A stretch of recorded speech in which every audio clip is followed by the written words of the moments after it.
وارزقنا اتباعه وأرنا الباطل باطلا وارزقنا اجتنابه رب يسر ولا تؤسر رب تمم بالخير برحمتك يا أرحم الراحمين ولا حول ولا قوة إلا بالله العلي العظيم ولا حول ولا قوة إلا بالله العلي العظيم وما توفيقي إلا بالله. السلام عليكم ورحمة الله تعالى وبركاته. وعليكم السلام ورحمة الله وبركاته.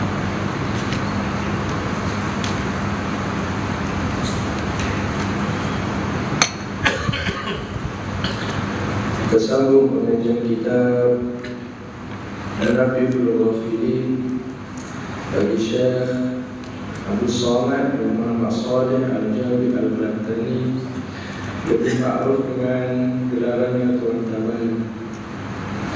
Pada muka surat yang ke-13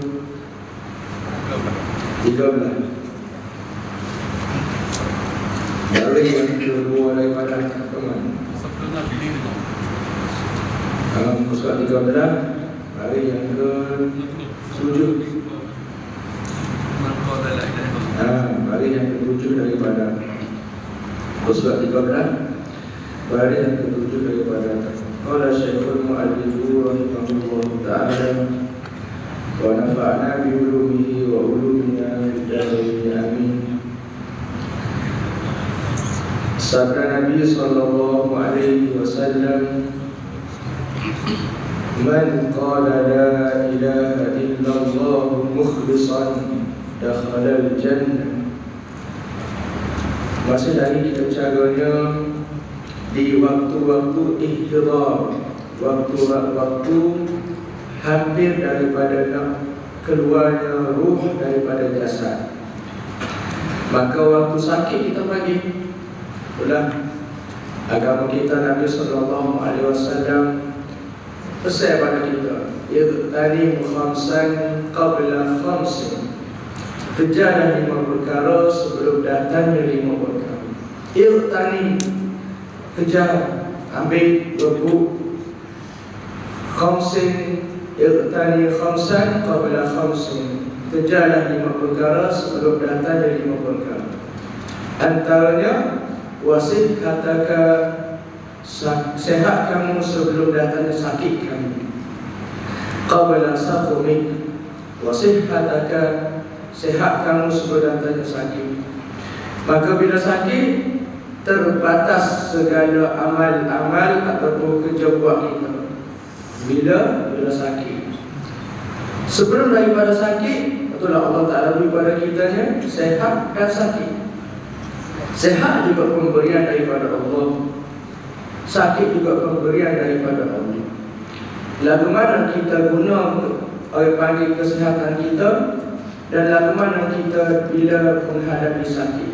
Wa iza maridtu fahuwa yashfi, apabila aku sakit engkau sembuhkan. Maka bila sakit, ibadah kena jalan. Bukan sakit ibadah tak jalan, cuma mengikut kemampuan kita. Maka kita caranya sambungan daripada minggu-minggu lepas. Bila sakit, sunatnya kita baca surah Ikhlas, sunatnya kita baca surah Al-Mulk. Dan laginya Tuan Taman sebut pada kita sabda Nabi sallallahu alaihi wasallam nak menggemar kepada kitanya supaya bukan duduk saja tak sakit. Kita banyak. Siapa kata Imam Hasan Al-Basri, dia kata apa? Dia kata al-wajibat, kewajiban kita ni dia panggil aksaru minal awqat. Kewajiban kita al-wajibat, kewajiban kita sebagai orang Islam aksaru minal awqat, lebih banyak daripada waktu yang kita diperuntukkan oleh Allah Ta'ala. Allah Ta'ala peruntuknya 24 jam, 24 hours. Tapi kewajiban kita sebagai seorang Muslim banyak, melebihi seolah-olah melebihi daripada 24 jam. Cuba buka kitab Hidayatus Salikin fi Sulukil Maslakil Muttaqin.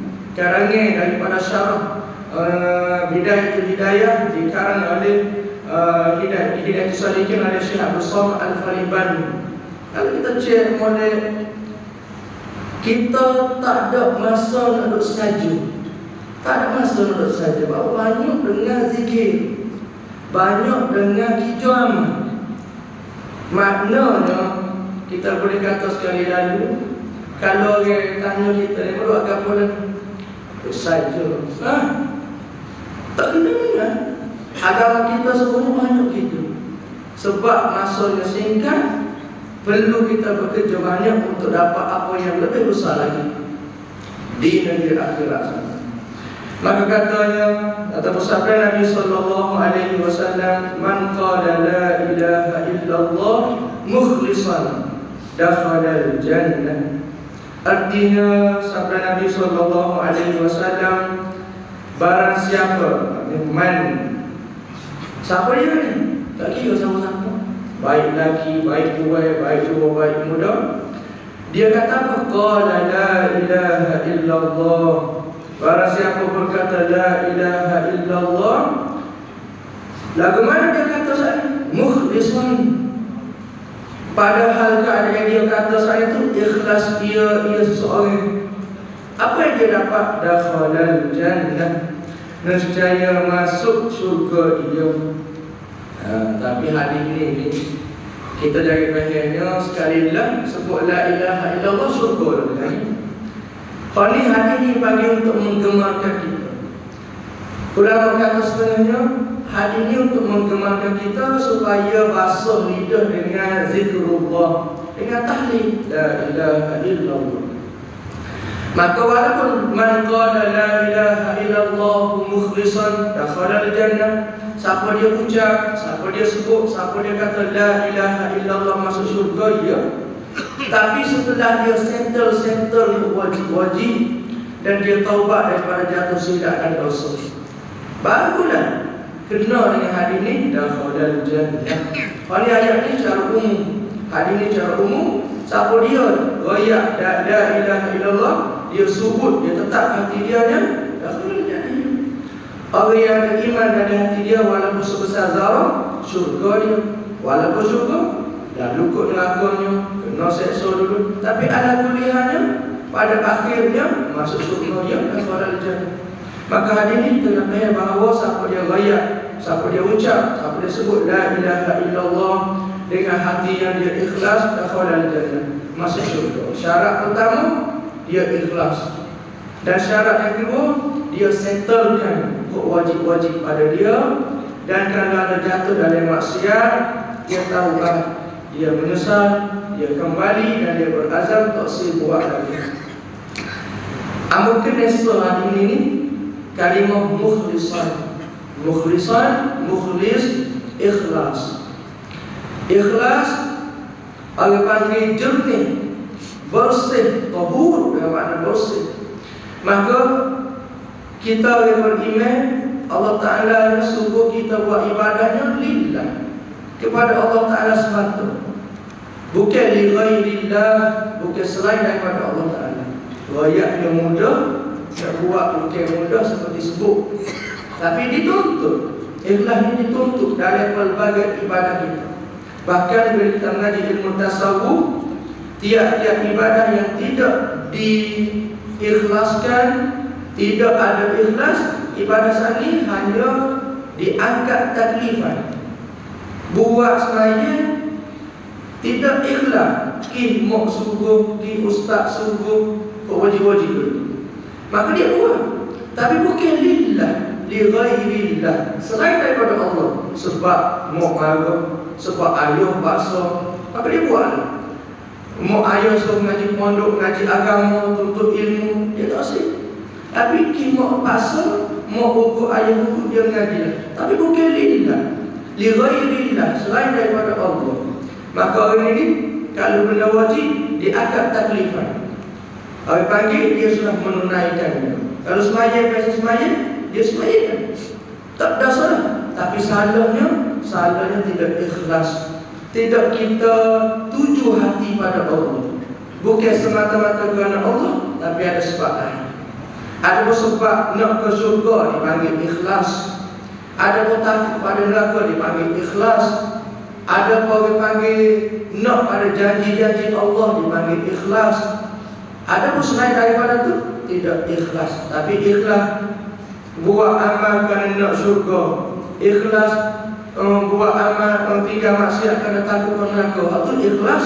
Tapi pangkatnya, darajahnya rendah, tapi di dalam lingkungan ikhlas. Itulah belajar sama-sama belajar dan ikhlas dengan suratul ikhlas. Surah ikhlas tidak disebut walaupun satu ayat, satu kalimah ikhlas. Qul huwallahu ahad, Allahus samad, lam yalid wa lam yulad wa lam yakul lahu kufuwan ahad. Tak ada satu kalimat ikhlas menunjukkan Allah Ta'ala nak ajar pada kita ikhlas. Biar selalu surah ikhlas tapi tak sebut kalimat ikhlas. Buat apa-apa tak sebut. Kalau ikhlas ni dia tak perlu sebut. Teruskan dari amal kita buat.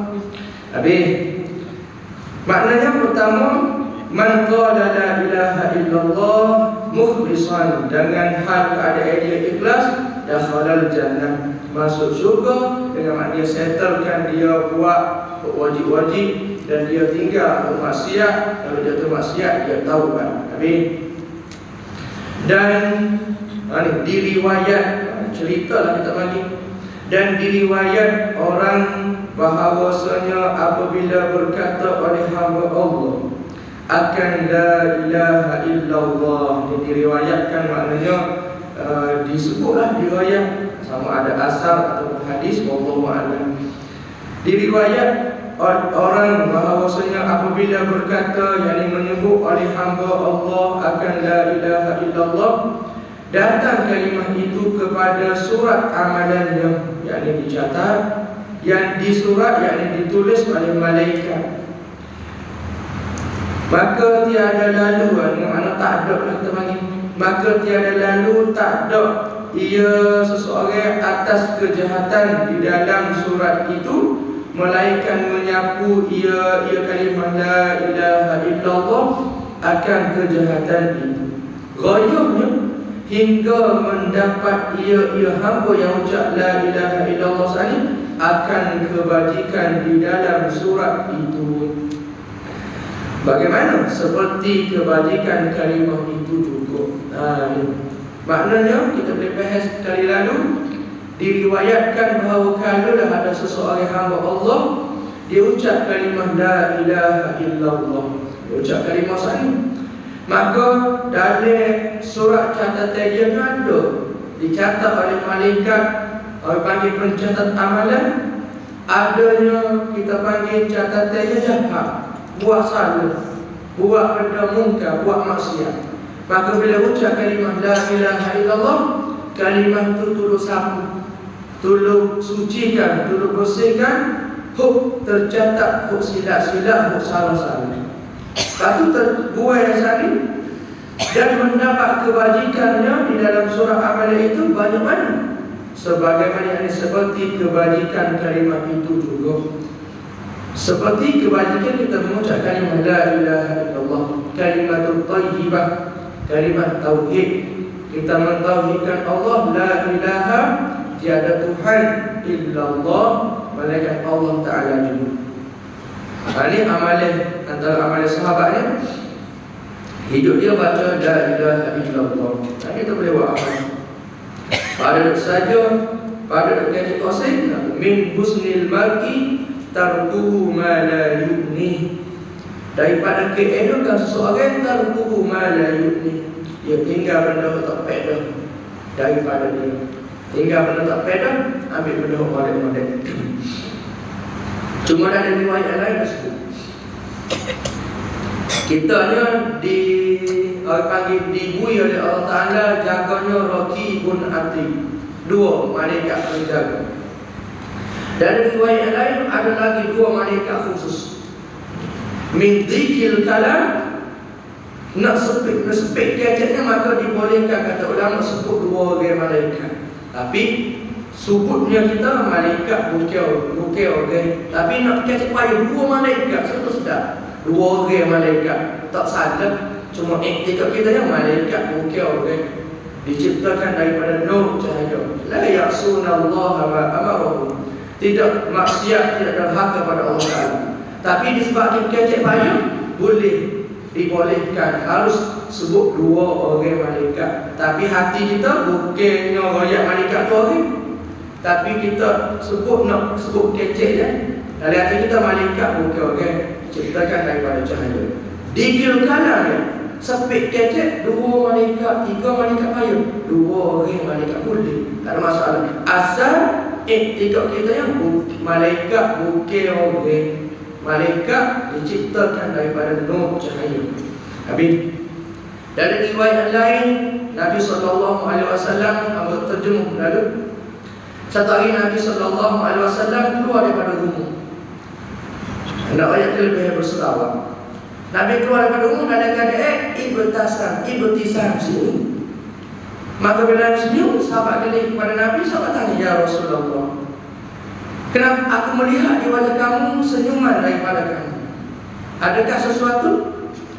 Maka Nabi SAW dia cerita, umat dia akhir datangnya ketika di padang mahsyar meniti titian sirat. Ya maklum di kita, makruf di kitanya, titian sirat sani dianya sehelai rambut dikeraknya, dibahaginya sampai naik ke ujungnya. Tak tahulah macam mana, wallahu a'lam. Nak rayaknya kecil lagi tajam, orang panggil titian sani. Maka hamba Allah ini, umat Nabi SAW, jalannya nak titian, bawahnya neraka, nak menyeberangi, nak masuk syurga. Maka keadaan orang ini, dia sekejap berjalan, sekejap merangkak, sekejap berlari. Dan itulah nak pelekor siapa. Dalam perjalanan dia, kejap jalan, kejap ngakak takut jatuh, bangun pula, bunggal sikit takut jatuh, duduk pula, ngakak pula takut jatuh. Sampai di pertengahan sirat. Bila sampai di pertengahan sirat, maka dia boleh bangun dan dia berlari seperti kilat, boleh masuk ke syurga Allah Ta'ala. Maka Nabi kata, aku senyum sebab ni, sebab setelah setengah daripada meniti sirat, boleh bangun, munggah dekat, boleh masuk syurga. Maka Nabi SAW banyak pada sahabat, apa tamsilan, apa lebihnya? Maka Nabi kata seorang sani, dia pagi meniti sirat dalam keadaan jalan, takut jatuh, mengakak, lepas tu bangun balik, lepas tu mengakak pula, duduk, takut jatuh dari neraka. Tapi bila dia jalan di pertengahan jalannya, Allah Ta'ala tunjukkan kepada dia kelebihan pahala ganjaran daripada berselawat pada Nabi SAW. Maka lalu tu Allah Ta'ala beri kelebihan dia boleh bangun dan berjalan masuk ke syurga Allah Ta'ala. Maka Nabi nak ayat pada sahabat bahawa kelebihan daripada berselawat boleh mempercepatkan perjalanan kita meniti sirat Allah Subhanahu Wa Ta'ala. Maka ulama membahaskan hadis ini, ulama kata tak ada dah antara ibadah yang dibalas oleh dua yang terbaik. Pertama dibalas ibadah dibalas oleh dua yang terbaik. Saya zat Allah Jalla Jalaluhu, Allah Ta'ala balas. Setiap kebaikannya dibalas dengan 10. Sebaik dibalas dengan 10 kebajikan. Selawat pada Nabi, man shalla alayya salatan wahidah sallallahu alaihi biha asyra. Siapa selawat pada Nabi, Allah Ta'ala selawat pada dia 10. Maka ibadah kita selawat, ibadah oleh Allah Ta'ala dia. Yang kedua pula, selawat kita ni dibalas oleh Nabi SAW, sahibut taj, oleh Nabi sendiri. Ibadah selawat sebutin Allah Ta'ala balas 10. Bukan setakat tu, Nabi pula balas, ma min ahadin yusallimu alayya, siapa-siapa yang selawat pada aku hatta aruda salami alaih, sehingga aku bui balas balik salamnya.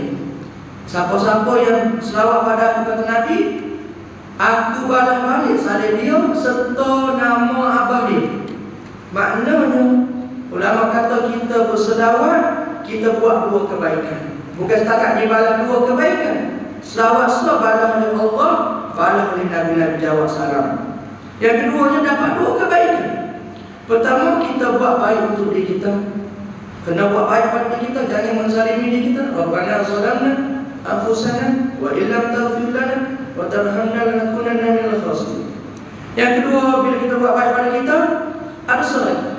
Bila Nabi jawab saleh, Nabi royak beserta dengan nama ayah kita.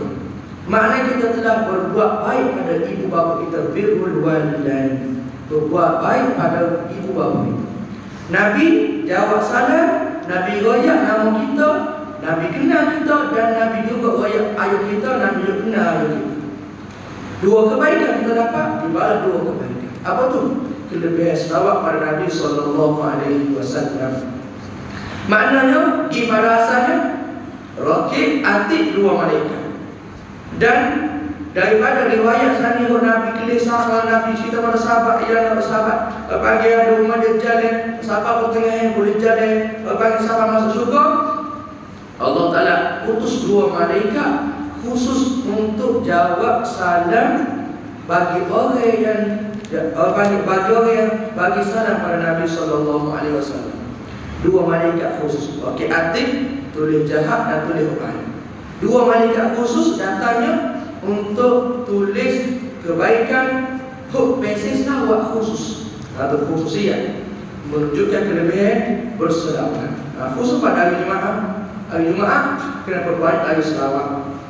Hari lain pun sama.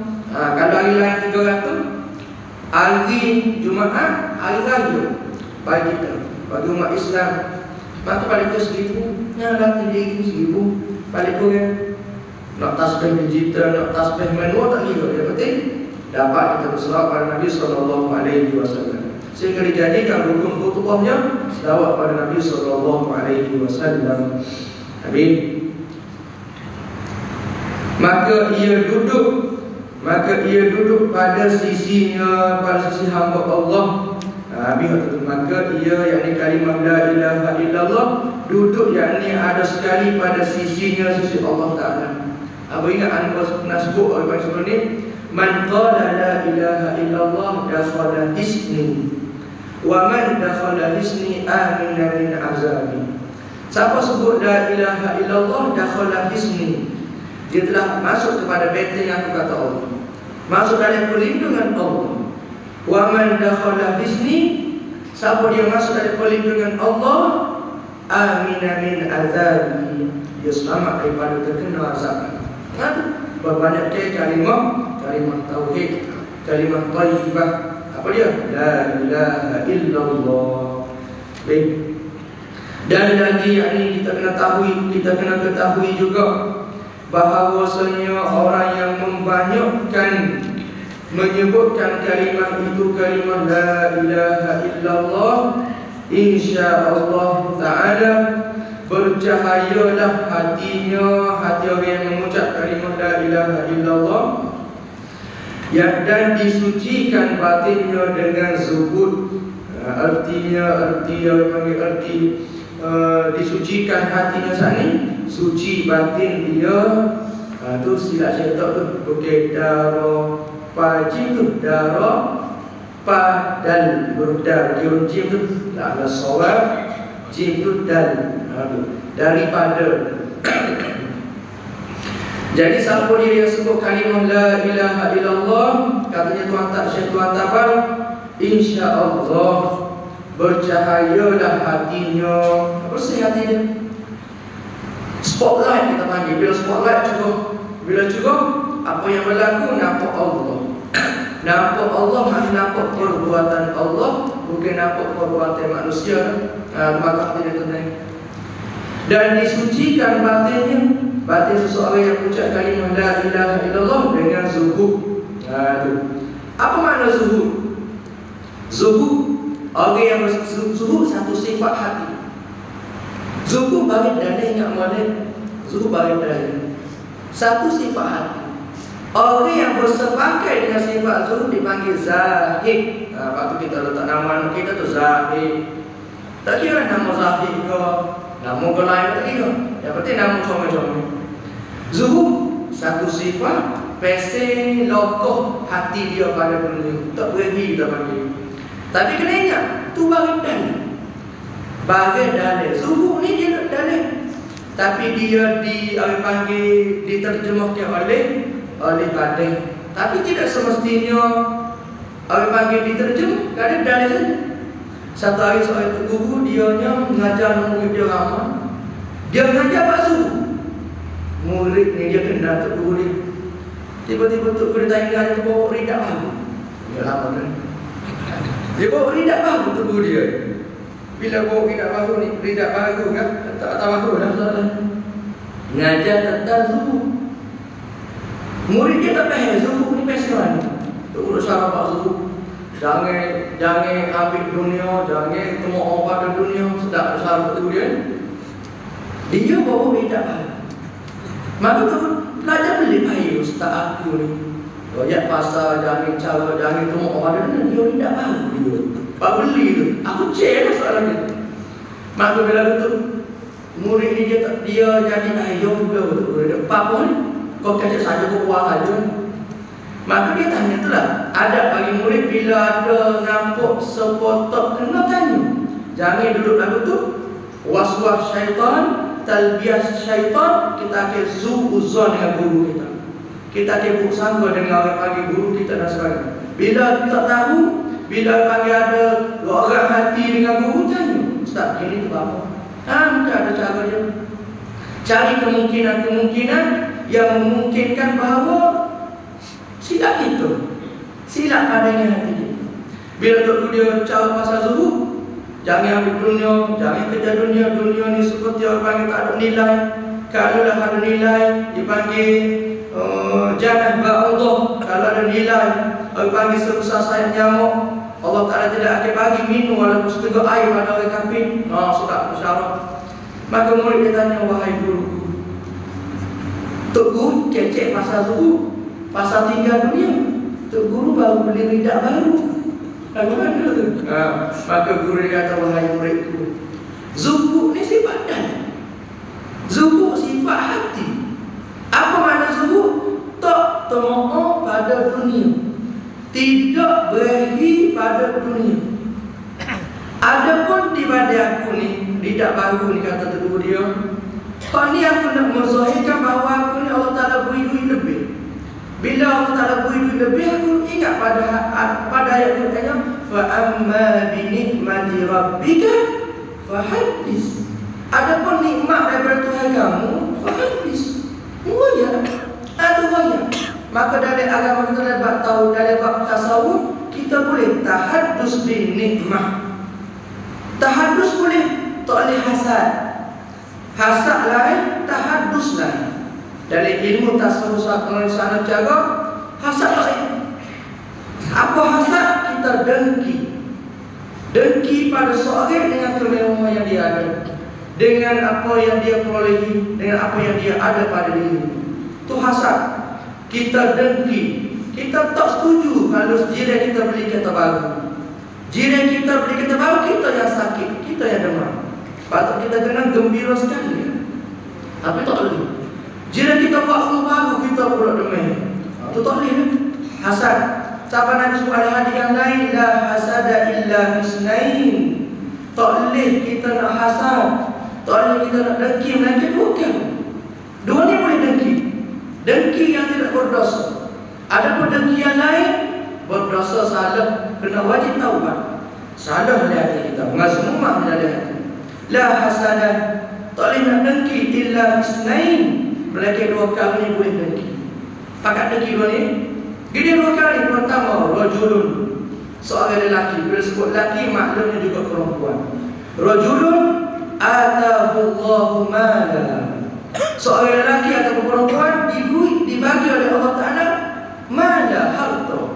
Wa yunfiquhu ana al-laili wa ana an-nahar. Pertama boleh dengki seseorang yang diberikan oleh Allah Ta'ala murah rezeki dia, banyaknya harta. Dan pada banyak harta dia infak fisabilillah, bertemu, bersedekah, berzakat. Ana al-laili wa ana an-nahar, pagi petang siang malam. Aku pernah tahu satu ceritanya seseorang korporat. Dia jadikan satu kewajipan bagi dia, dia kena jumpa 1000 kali sehari, 1000 dia sehari. 1000 dia sehari. Soal korporat di Kuala Lumpur sana. Dia wajib atas dia kena infak, kena sedekah 1000 dia sehari. Kita lagu mana? 1000 dia tu 30 hari kerja. Dia rajulun atahu Allahu mala, diberi rezeki oleh Allah Ta'ala nya banyak duit. Wa yunfiqu ana al-laili wa ana an-nahar, maka dia infak pagi kita siang malam 1000 dia sehari. Kita 10 sehari kita comel dah, siang sehari pun comel dah. Ada banyak lagi comel. Maka boleh dia ni, aku nak kaya apa dia, aku nak kaya apa dia, dan aku nak lebih pada dia. Itu boleh. Hasad ni boleh. Ataupun nak tahadus juga boleh. Apa tahadus bin nikmat? Wa amma bi nikmati rabbika fahaddis. Adapun dengan nikmat Tuhan kamu, muayah. Tahadus bin nikmat dalam agama kita cara boleh. Apa maknanya lagi ni? Kita beli orang kaya, dulu dia miskin, supaya kita. Sekali orang panggil dia, dia kedai kopi, putih, minum kopi, sama-sama putih, minum kopi. Sama miskin rumah. Tapi dia kaya. Setahun lepas tu tak jumpa kaya. Kita pun bukan hasad. Kalau hasad dengan orang yang infak, tak ada masalah, dibolehkan. Tahadus juga baik. Dan buat agama baik. Tahadus ni kita cari jalan nak tiru dia supaya dapat suka dia, dan nak buat amal yang suka dia. Dan kaya dan makna yang menjual agama buat. Boleh tanya tahadus ini. Dan mana cara dia mau jalannya sampai dia mau kaya sekarang ni, dia boleh buat baik sekarang ni. Tahadus bin nikmat, cari jalan. Kawin lagu ni mula-mulanya, lepas tu kawin ni buat lagu ni, lepas tu kawin betulnya kawin buat lagu ni. Boleh tahadus bin nikmat. Pertama, la hasada illa fisnain. Tak boleh hasad nanti lagi dua kali. Pertama, orang yang diberi harta oleh Allah Ta'ala lebih, dia infak. Yang kedua, wa rajulun atahu Allahul Quran. Seorang lelaki atau perempuan diberi oleh Allah Ta'ala ni Quran. Apa makna? Dia pandai baca Quran, dia pandai mengajar Quran. Wa yaqra'u ana al-laili wa ana an-nahar. Seorang lelaki atau perempuan yang Allah Ta'ala bagi pada dia pandai baca Quran. Dah pandai, dia baca pagi, petang, siang, malam. Kena dengki dengan dia. Dengki ni orang panggil dibolehkan. Selain daripada dua perkara ni, tidak boleh dah hasadan, tidak boleh kita dengki, melainkan hanya dibolehkan tahadus bin nikmat. Orang beli kereta baru, kita banyak demo beli lagu mana? Hamba nak duduk sebuah demo ni, balagu mana cara demo, hamba tidur goni-goni, dan sebagainya. Dua kali. Maka kembali pada makna zuhud, sifat yang kita kena tahu bahagian dalil. Maka bila bahagian dalil ni, tak semestinya dia tupik di luar. Kadang-kadang dia duduk dalil saja. Tapi ada ala sabil ghalib, biasanya dia mencerminkan di hadapan, di luar zahir. Maka kita jangan mudah menganggap orang pakai dua lusuh, pakai baju lusuh, pakai orang pakai lusuh, suruh tu dia tu. Boleh jadi dia paling tomoh pada dunia, boleh jadi. Dan kita pilih orang pakai baju mewah, tekuk, pakai kuk, pakai rebing, nektar lagi, naik kereta mewah. Dunia semata tu dia ni. Boleh jadi dia lebih, orang paling tak berakhir pada dunia melebihi kita, boleh jadi. Sebab bahagia itu bahagia dalil sifat hati. Sifat hatinya Allah dan Tuhan punya hati yang mengetahui. Maka kita ambil bersikapnya husnuzan. Orang pakai comel, mudah-mudahannya dia dari hati dia comel juga. Orang pakai orang panggil buruk, selekeh dan sebagainya, boleh jadi dia tak ada duit sungguh. Maka boleh kita ceknya dua. Bunyi dah tu bahawa nak melabuhkan sayap tu. Maknanya orang zuhud ni, kadang dia mencerminkan zuhud dia. Dia tak berakhir pada dunia, dia juga pakai pakaiannya, pakaian tak berakhir pada dunia. Dan yang keduanya, dia tak berakhir pada dunia. Tak ada dari dunia, dari hati dia, tapi ada di tangan. Bila ada di tangan, Fa amma bi nikmati rabbika fahadis, dia tunjuk pakai keto mewah, pakai sope mewah. Orang sampai murahnya, dia sampai 1.500. Orang perfume-nya kada-kada yang 25 jam, dia 3.000. Salah tak salah. Kita gelap. Sahabat bagi daripada bagi orang salaf-salaf terdahulu. Kita ingat apa? Ibrahim Ar-Rasyidi. Perfume dia saja 1 kilo berjalannya sudah bangun. Nak ayat perfume mahal. Tapi orangnya orang panggil orang yang takut pada Allah. Bukan ahli dunia. Tapi nak tahadus bin nikmat, dia mampu. Maka dia beli yang mahal-mahal, tak ada masalah. Cuma kena jaga so, jaga hati orang yang miskin. Kita pakai minyak atar mahal. Orang miskin yang mungkin tak ada minyak atar. Nak makan nasi pun buah-buah ada kita bayar 2.000 pun 2.000. Acu dah mesti kita win. Duk 2.000 dah. Mata ini jangan menyakitkan hati bagi menusahkan hati dia. Pakai atau tidak pakai, tapi jangan kita menabur. Atau harus pakai salaf nasolihnya dulu. Hatinya takwa ila Allah, takut pada Allah. Tapi dipakai yang mewah. Pakai cukup 2 belas. Pakai atau pakai mewah-mewah. Aduh, tak ada masalah. Asal hati sungguh. Pakai buruk, tak ada masalah. Asal jangan hanya zuhir saja zuhur. Dalilnya tak zuhur belakang. Bimbing. Itu aku rasa sekolah itu berdua. Panjang-panjang tak kepala mau. Nak pergi mana juga? Situlah. Dan disucikan batinnya dengan zuhud. Wallahu a'lam wa innahu wa a'lam. Bismillahirrahmanirrahim. Alhamdulillahirabbil alamin. Allahumma salli wa sallim ala sayyidina Muhammad wa ala ali sayyidina Muhammad. Allahumma inna nas'aluka ilman nafi'an wa rizqan halalan tayyiban wasi'an wa amalan mutaqabbala. Allahumma barik lana fi Rajab wa Sya'ban wa ballighna Ramadan. Allahumma ij'al akhir kalamina ila intihai ajalina qawla la ilaha illallah Muhammadur Rasulullah sallallahu alaihi wasallam. Rabbana atina fid dunya hasanah wa fil akhirati hasanah wa qina adzabannar. Sallallahu ala sayyidina Muhammad wa ala alihi wa baraka wa sallam. Alhamdulillahirabbil alamin. Allahu akbar.